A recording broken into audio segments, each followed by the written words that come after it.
The supreme art of war is to subdue the enemy without fighting. All warfare is based on deception.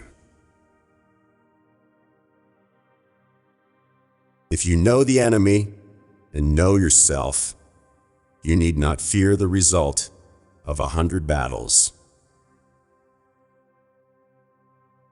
Victorious warriors win first and then go to war, while defeated warriors go to war first and then seek to win.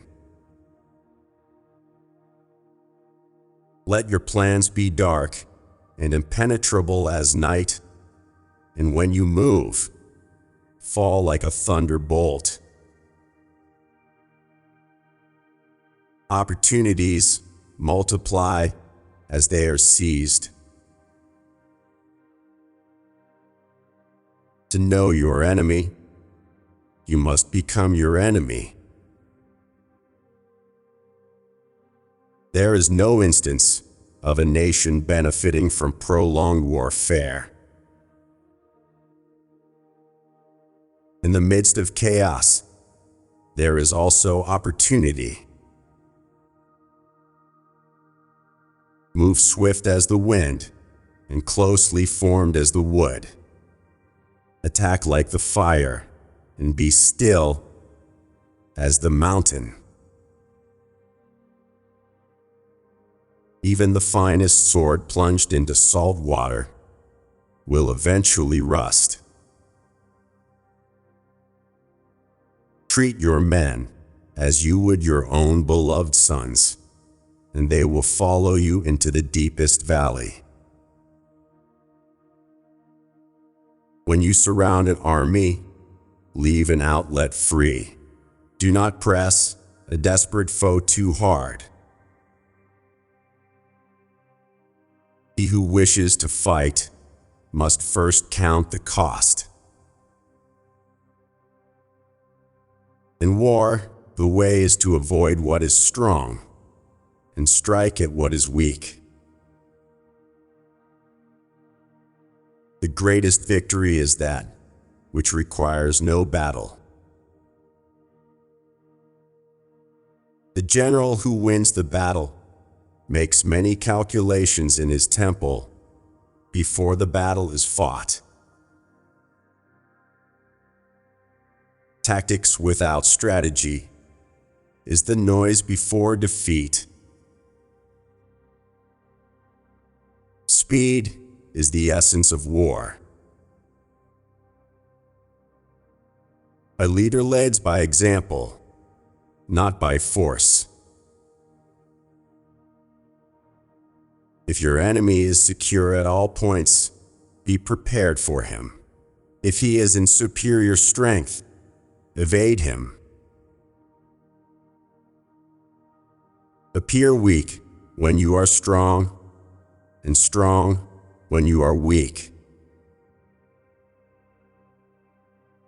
The quality of decision is like the well-timed swoop of a falcon, which enables it to strike and destroy its victim.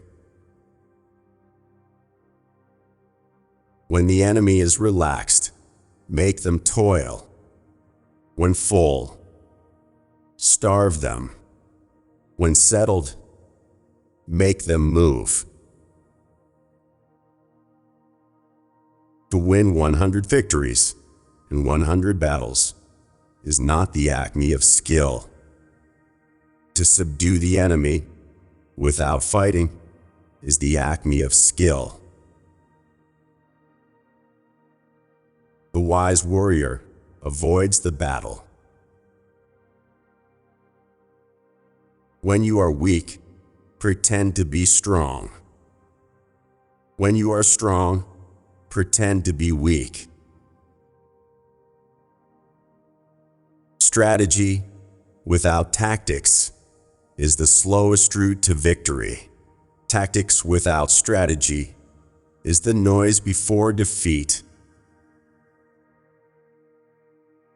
To see victory only when it is within the ken of the common Heard is not the acme of excellence. The skillful warrior stirs and does not anger.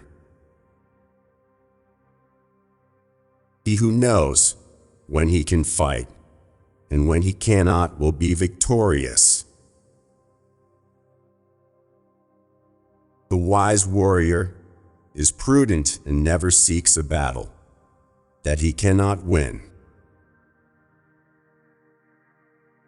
The general who advances without coveting fame and retreats without fearing disgrace is the leader who commands the hearts of his troops. If the mind is willing, the flesh could go on and on without many things.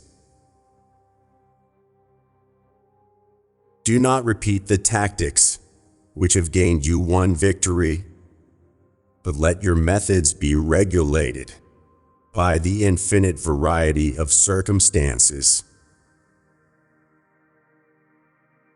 In all fighting, the direct method may be used for joining battle, but indirect methods will be needed in order to secure victory. One may know how to conquer without being able to do it. The supreme importance in war is to attack the enemy's strategy. The opportunity of defeating the enemy is provided by the enemy himself. He who is prudent and lies in wait for an enemy who is not will be victorious. Rewards for good service should not be deferred a single day. In war, numbers alone confer no advantage. Do not advance relying on sheer military power. Thus, what is of supreme importance in war is to attack the enemy's morale.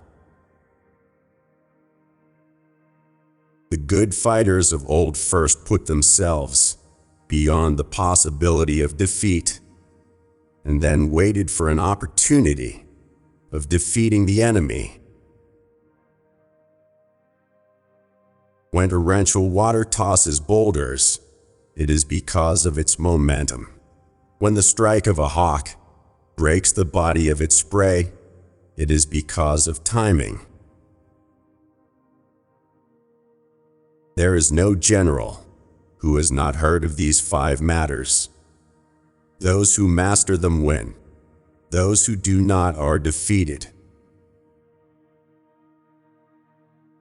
The control of a large force is the same principle as the control of a few men.